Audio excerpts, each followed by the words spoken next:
A kí gbogbo ẹ̀yin olólùfẹ́ ìkànnì Jugba Master lórí YouTube yìí. Ẹ kú dédé àsìkò yìí, ẹ kú ìgbáládùn àsìkò yìí. Ṣeun Agboola lórúkọ mi. Àdúrà táwa máa ń gbà fún gbogbo ẹ̀yin tẹ́ ń subscribe sí orí ìkànnì wa. Bá a ti bá bẹ̀rẹ̀ ètò náà látúnṣe sọ lónìí. Ìyẹn ni wípé gbogbo ògo jẹ́ ti Ọlọ́run, kí ògo Ọlọ́run kó máa yọ nínú ayé yín. Gbogbo ìlàkàkà yín kò ní í já sásán lágbára Olódùmarè. Ẹ ṣé bí ẹ ṣe ń bá wa subscribe. Tó ọ̀pọ̀lọpọ̀ awuyewuye ló ti wáyé lásìkò kan tí ọ̀pọ̀lọpọ̀ èèyàn ń sọ wípé Alhaji Sulaiman Adio Atawewe sọ̀rọ̀ jù lórí interview kan tó ṣe pẹ̀lú oníròyìn orí ẹ̀rọ ayélujára. Ọ̀kan nínú àwọn tí ó sọ̀rọ̀ nípa wọn, ayé mọ̀ béèrè ìbéèrè lọ́wọ́ ẹ̀ níta. Wọ́n béèrè lọ́wọ́ ẹ̀ níta bóyá kò tiẹ̀ sọ nípa arákùnrin yìí. Arákùnrin yìí ló kàn wù láti gbé iyì àtẹ̀yẹ fún un. Níbi tí arákùnrin yìí lọ ní gbangba àta, lọ́pọ̀lọpọ̀ èèyàn ti dìde láti béèrè ìbéèrè. Ta lárákùnrin tá à ń sọ ìgàn? Remi Aluko ni o, bàbá Bọ́sẹ̀. Remi Aluko ti jẹ́wọ́. Wọ́n ní ta lọ̀gá ẹ̀, wọ́n ní ta ni àwọn àwòkọ́ṣe ẹ̀, wọ́n ní báwo wá ni Alhaji Sulaiman Adio Atawewe ṣe jẹ́ sí i. Ta ló bẹ̀rẹ̀ eré síwájú ara wọn? Kí ló ṣẹlẹ̀? Báwo ni Remi Aluko ṣe sọ̀rọ̀? Remi Aluko ti jẹ́wọ́ o. Ẹ jẹ́ ká jọ máa bọ̀ lórí ètò tòní. Ẹ ṣé bẹ́ẹ̀ ṣe ń subscribe. Lágbára lọ́wọ́ Ọlọ́run, iná ọmọ ò ní jó yín. So nǹkan tí mo fẹ́ béèrè ojú pé Atawewe àti àjẹlá lọ́jọ́ ṣe láìfẹ́ lọ́dún yẹn lọ́hùn ni mo ṣe ní pákó ẹlẹ́jà.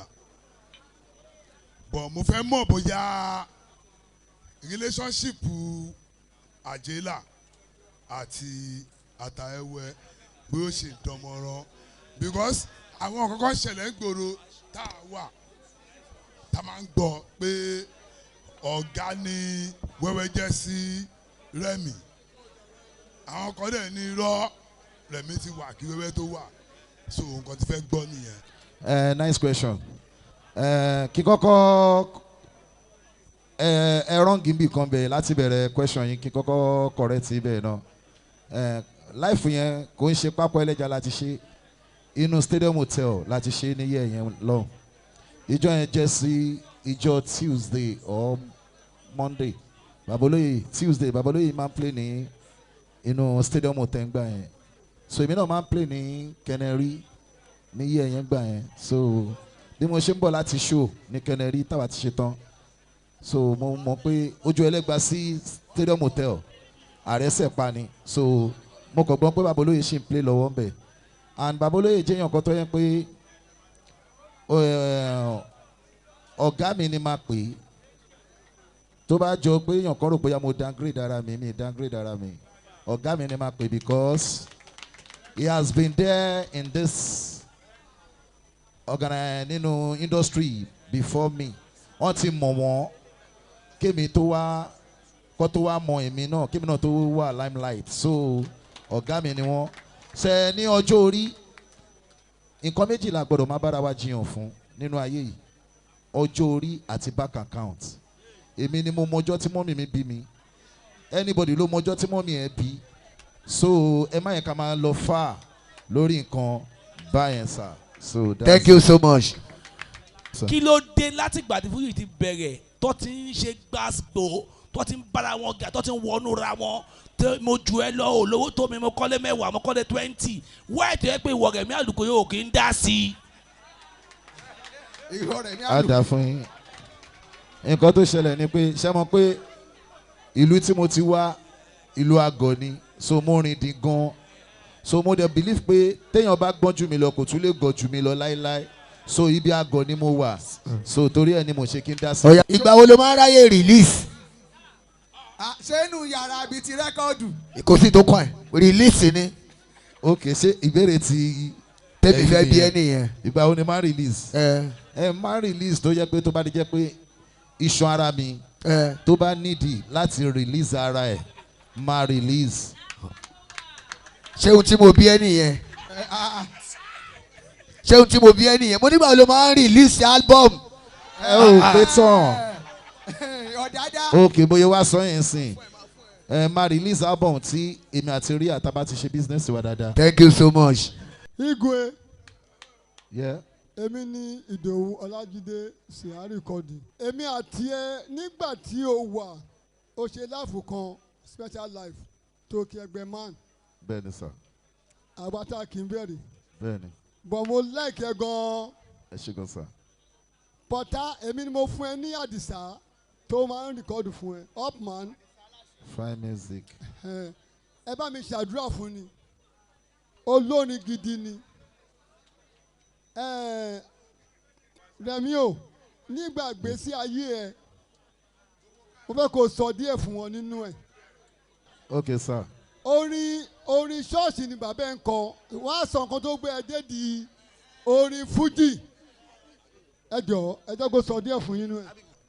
Ìtàn ìgbésí ayé mi lọ báyìí pé mo mọ̀ pé wọ́n sọ fún mi pé dádì mi ó mú mọ́mì mi ó mọ wọn rí ó wá mú mọ́mì mi ó wá bá sọ̀rọ̀ nígbà tó wá bá mọ́mì mi sọ̀rọ̀ ó wá mú mọ́mì mi ó mú wọn lọ síbi kan báyìí bóyá inú ilé ni àbí ibì kan báyìí mi lè sọ so gbà tó wá mú mọ́mì mi wọ́n ṣá mú mọ́mì mi débẹ̀ ṣá òun àti dádì mi wọ́n wá jọ ń sọ̀rọ̀ wọ́n ṣá jọ ń sọ̀rọ̀ gbà tó wá jọ ń sọ̀rọ̀ ọ̀rọ̀ wọn wọ̀. So according to the history tí mo gbọ́ ní kékeré torí oyún lèmi wà èmi ni spam tí mo wá di ọmọ ní èní because mi lè mọ̀ pa wọn dáadáa tí bá ní mo mọ̀ pa wọn dáadáa irọ́ ni máa pa but according to history tí mo gbọ́ lẹ́nu àwọn méjèèjì ni pé mọ́mì mi sọ fún mi pé dádì mi ni dádì mi náà wá sọ fún mi pé mọ́mì mi ni mọ́mì mi. Thank you. Ẹ lọ́ mi fún Igwe látẹ̀wọ́ ẹ̀jọ́. Igwe. Ẹ kálẹ́ o. Ọmọ Ìjẹ̀ṣà ní mèrè. Bẹ́ẹ̀ni. Hip hop ni mo mi fi Ìjẹ̀ṣà kọ. Mo gbọ́ slang tẹ̀ ń sọ yẹn rí lẹ́nu dádì mi náà because dádì mi náà máa ń sọ gbogbo nǹkan báyẹn. Bọ́ ìyẹn Yorùbá ni àníbẹ̀ máa sọ Yorùbá táwọn èèyàn gbọ́. Okay. So nǹkan tí mo fẹ́ bèrè ni pé téèyàn bá bẹ̀rẹ̀ nǹkan ìjọ kan lèèyàn máa bẹ̀rẹ̀ so ó máa wá ní àwọn kan tó kàn máa encourage èèyàn pé má fọ ọmọ ìyá mi ó máa débẹ̀ àwọn mẹ́ta wo lẹ máa ń rántí gbogbo ìgbà pé tó jẹ́ àwọn tó tì mí lẹ́yìn tí mo fi bẹ̀rẹ̀ fújì bí irúfẹ́ sujì ń sìn wọ́n máa ń wà pé tí skẹ̀ máa nìṣó máa fọ̀ so àwọn mẹ́ta wo lẹ lè rántí pé ìgbà tí mo dẹ̀ bẹ̀rẹ̀ àwọn báyìí náà jẹ́ kí n dẹ̀yìn o pa àwọn tó yẹ kí n débẹ̀ lélẹ́yìí o. Good question. Nínú àwọn mẹ́ta tí mo máa ń rántí nígbà yẹn tí mo kọ́kọ́ bẹ̀rẹ̀ mo ní bí ẹ̀gbọ́n mi ni but ọ̀rẹ́ mi ni láti gbà tá ti wà ní primary school because òun ní believe lórí mi láti gbà tá ti wà ní kékeré orúkọ onítọ̀hún yẹn ni Wálé mọ́ Àjọ̀nú Bàbá because àjọ grow ni but ó senior mi ní school so every time láti kékeré yẹn lòun ti nígbàgbọ́ nù mi because àwọn tó jẹ́ set yẹ ni màá lọ ń bá ṣeré so àwọn tó kù máa ń go against me because ọmọ tí mo jẹ́ nílé but Wálé mọ́ yẹn jẹ́ nǹkan tó yẹ pé òun mi mọ̀ nǹkan tó rí nínú ara mi so yẹn là kọ́kọ́ nínú wọn ẹnì kejì nínú wọn Ọlọ́run